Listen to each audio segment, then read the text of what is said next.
Bonjour chers confrères gadgetophiles, ce n'est pas sale. Aujourd'hui on va tester le casque RIEM3 de WooLive, un casque VR pour smartphone.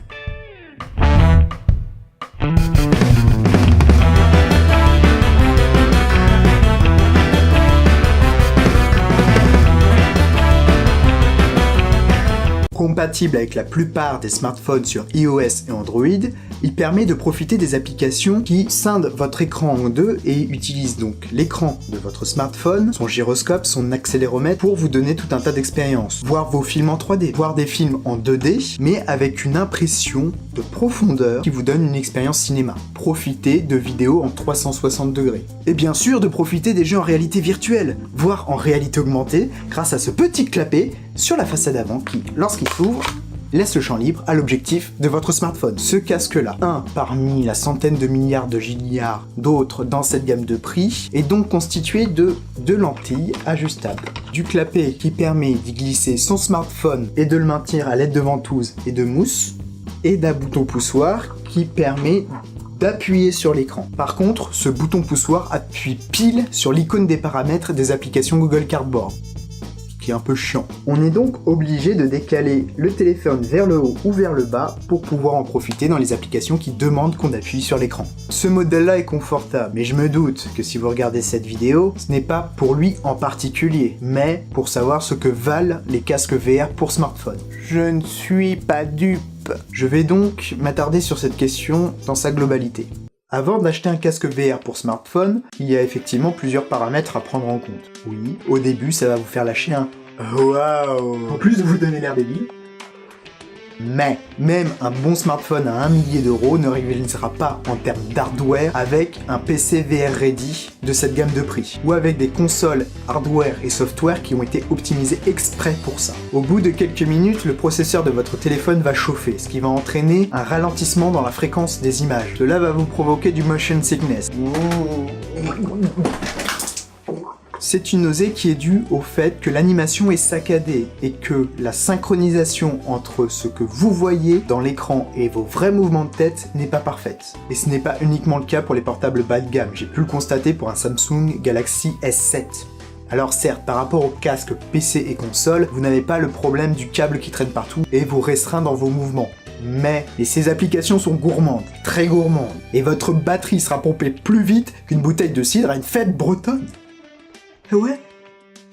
Peut-être pas déconner. Je sais pas. Pour continuer dans la comparaison, même sur PC, la VR est encore un petit peu timide. Les jeux sont souvent des expériences courtes et un peu répétitives et pas vraiment des expériences très poussées. Sur smartphone, c'est encore pire. Gameplay minimaliste pour un fun limité, les applications les plus convaincantes sont souvent de simples roller coasters, des trains fantômes et des rail shooters-like. Bref, toutes les applications où le gameplay se résume à tourner la tête. Il existe des télécommandes dès 5 € en Bluetooth qui permettent de se rapprocher un peu plus de ce qu'on pourrait retrouver sur PC. Cela va s'avérer très vite indispensable parce qu'en l'absence de ce périphérique, les applications vous proposent souvent de vous déplacer en fonction de l'orientation de votre regard. Circle Drift. Ce qui est vraiment très lourd à long terme. Ce n'est pas agréable. Oh non, je ne l'ai plus. Et même avec ceci, ne comptez pas avoir l'expérience offerte par un set périphérique complet sur PC. Faut pas déconner. En simulation aérienne et spatiale, par exemple, vous n'aurez jamais les mêmes sensations qu'un set palonnier au tast casque VR. Faut pas déconner.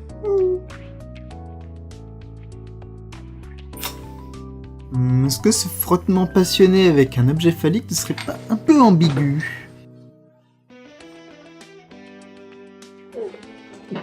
Et donc abandonner l'idée des frissons qu'on peut ressentir en jouant à Elite Dangerous, Star Citizen et tous ces jeux qui savent en tirer profit. Faut pas déconner. PC Master Race.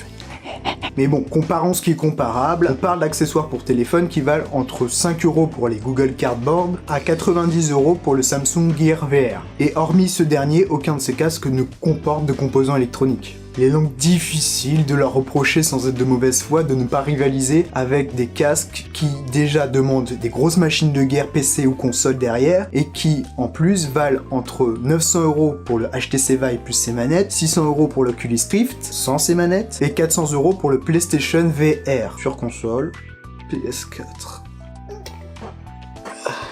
M'abandonne pas, ma souris adorée. Le PC Master Race. PC Master Race. Faut pas déconner. En somme, pour des petites expériences VR sur des applications gratuites ou à quelques euros, cela peut faire une découverte amusante. Et ça peut vraiment être sympa de faire tourner ça en soirée. Mais si en prolongeant l'expérience vous avez des nausées, n'attribuez pas ça au fait que vous avez le mal de la VR. C'est peut-être tout simplement que c'est une expérience sur smartphone, ce qui est très limité. Donc n'hésitez pas à laisser la chance à d'autres expériences VR plus abouties à l'avenir. Gogo Gadget au test, je valide un petit peu. Parce que, waouh. Mais aussi...